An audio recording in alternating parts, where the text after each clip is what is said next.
A very warm welcome to everybody to our third session on the book of Job.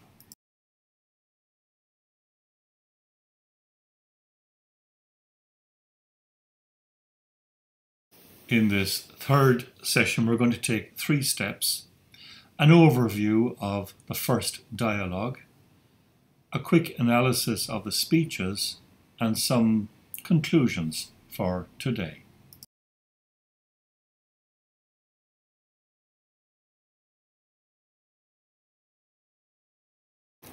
It's no harm to remember that the book is laid out with a frame, a prologue and an epilogue.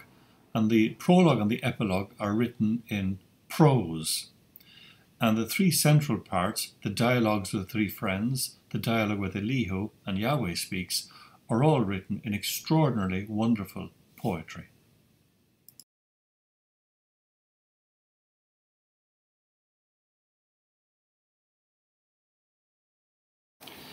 It can be helpful to have a map of the dialogues. So the dialogues are in 3 cycles. The first cycle we're looking today as verse chapters 3 to 14. The second cycle follows immediately, chapters 15 to 21. And the third cycle, chapters 22 to 27. And then there's a kind of break in chapter 28.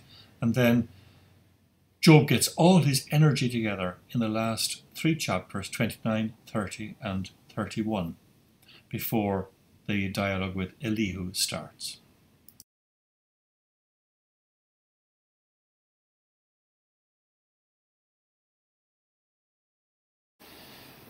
You won't mind if I emphasize again that the book of Job is made up of poetry.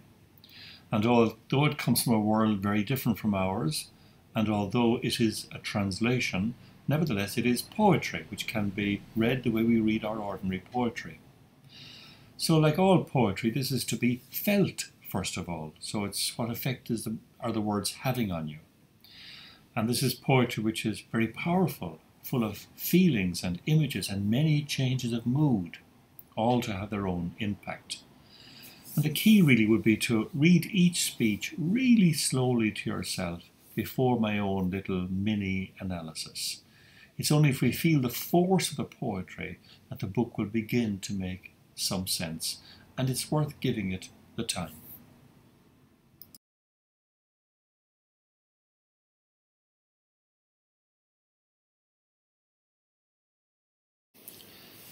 It's no harm to have an idea of the shape of the overall dialogue before we begin.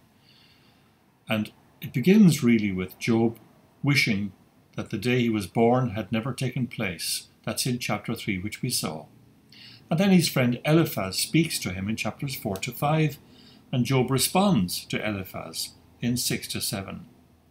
Then his friend Bildad takes up and tries to instruct him, and Job responds in 9 to 10. And then the friend Zophar comes along, and really he berates Job, and Job replies very strongly in chapters 12 to 14. In the structures which follow in the next couple of slides, the headings of the different sections are taken from a commentary on the book of Job by Norman C. Habel. I've slightly adjusted them, but they make a useful guide through the dialogues in the book of Job.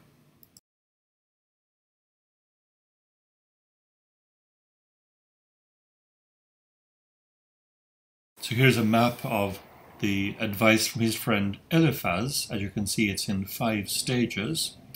And I've put a title and then something of the content.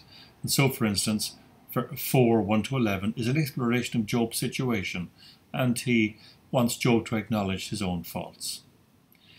In chapter 4, 12 to 21, there's a teaching revealed to Eliphaz, which he couches very, very carefully, in which he says it's impossible for a human being to be in the right before God. It can't be done. Then in 5, 1 to 7, he verifies this teaching. In his own experience, humans are born for trouble. Nevertheless, in 5, 8 to 16, he offers hope. Seek the help of God is the best thing to do. And then in chapter 5, 17 to 27, an assurance that everything will go back the way it was before, if only Job will accept God's discipline, and everything will be all right.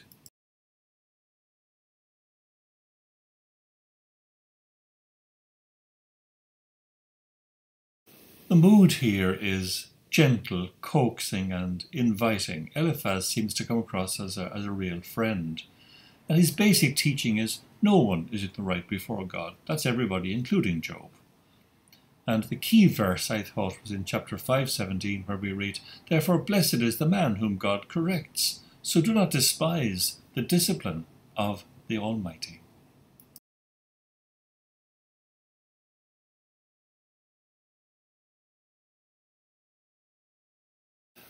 In response, Job speaks 2 chapters of material.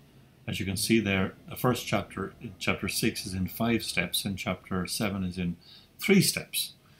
And he makes several comments in reaction to his friend Eliphaz.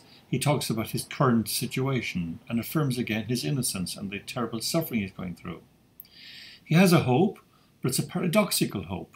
He would like God to grant him death and extinction.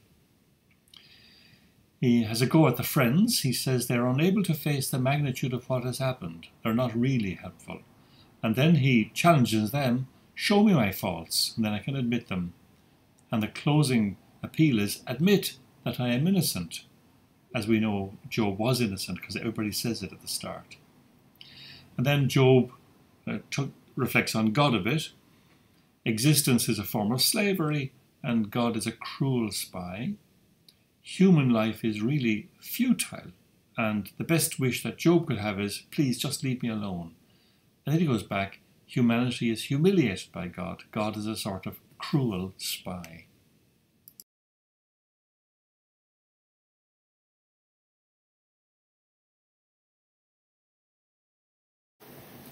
The mood of Job's first reply is sad, forthright, determined. And the teaching really to his friend Eliphaz is, point out my wrongdoing and stop being such a false friend. And the key verse, there are many verses that are really good.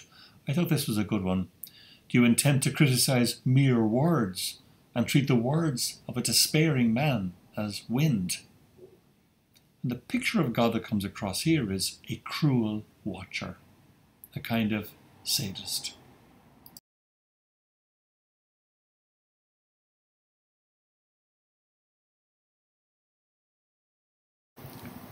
His friend Bildad then has an attempt at instructing and consoling Job, and he takes 3 steps. First is he reflects on God's justice, and he more or less says, even if you haven't sinned, your children must have sinned, and you're paying for it. And he's a little parable of the 2 plants in 8:8 to 20, and he just notices that the blameless always flourish, and if you're not flourishing, it's because you're not blameless. And then there's a little bit of reassurance. If you just come clean, God will turn things round for you.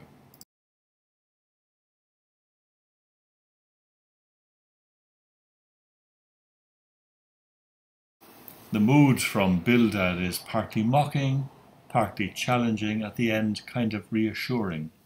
And the teaching is familiar from Eliphaz, come clean and all will be well.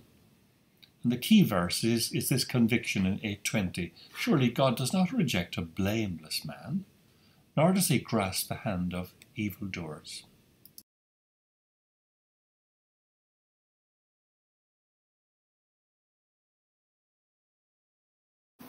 Job's reply to Bildad is very elaborate. As you can see, there are 7 steps. Beginning with 9:1 to 4, taking on God is a waste of time. Who can challenge God? And then he goes on to reflect on who is God. In 9:5 to 13, God is an enemy, an adversary, and no one can know God's mind. And then in 9:14 to 24, he starts wondering, how can I bring a case against God because I am innocent? And then he reflects on the difficulty of taking on God. In 9:25 to 35, what are my alternatives? God is a very different kind of adversary to take on in court. Nevertheless, in 10:1 to 7, he practices his case against God. Do not declare me guilty until you have heard me out. And then in 10:8-17, he brings charges against God. Things have turned out because you're the creator. You made me what I am. You are responsible. And then it comes to a quiet close in 10:18-22, a closing complaint and prayer. Why was I born at all?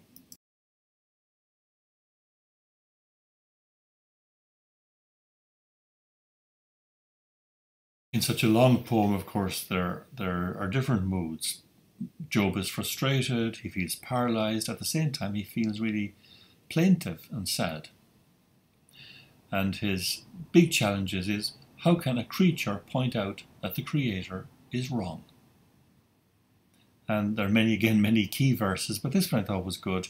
In 10:20-21, are not my days few? Cease then, and leave me alone, that I may find a little comfort before I depart, never to return to the land of darkness and the deepest shadow.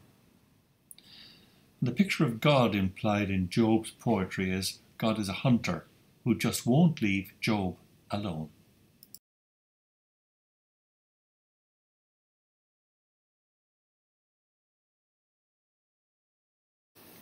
Job's friend Zophar is much more direct than the previous two friends. He begins in verse 1-12 with a critique of Job. God knows that you are guilty. And then he offers an assurance in verses 13-20. If you pray to him, he will forgive you.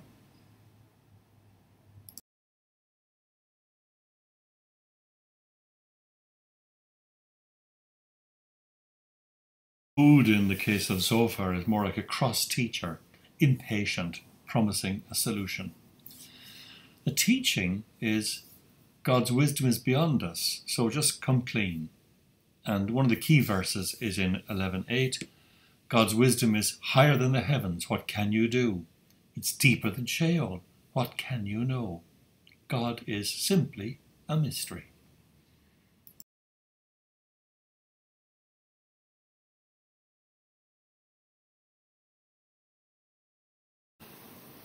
In a sense, the very elaborate chapters 12-14 constitute an overall response to all the friends all over again. And you can see there it's in three moments, chapter 12 verse 1 to chapter 13 verse 15. He does reflect on who has knowledge, but then he thinks his friends are mocking him really. And then he says, reflection on knowledge and who can know the Creator? Ask the creatures, ask the beasts. In 12:13-25, there's a praise of God's wisdom, and God is responsible for everything. And the friends claim to have knowledge, and Job says in 13:1-5, I'm just as good as you are. In fact, I'm better. And then he interrogates the friends a little bit. In 13:6-12, the friends are interrogated. No partiality, please, no cliches. In 13:13-16, the case that Job has, that's his only strategy, is to complain against God. And in 13:17-23, God is called to account, and Job will state his case. In 13:24-28, there's a complaint against the adversary, God. I am just as good as you are, better. In 14:1-6, a sad note returns. Life is mortal and short. God, please turn away your face. And 14:7-21, the only hope is, please send me into the underworld where I will be at peace.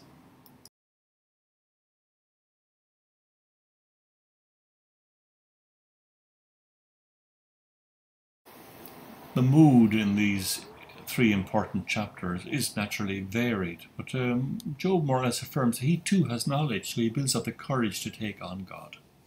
And the teaching is, life is short, leave me alone. And God states his case against God. And the key verse perhaps is 14:6, asking God to look away from him and let him desist until he fulfills his time like a hired man, like an employee. And in this poem, God is a bully who destroys people to no purpose.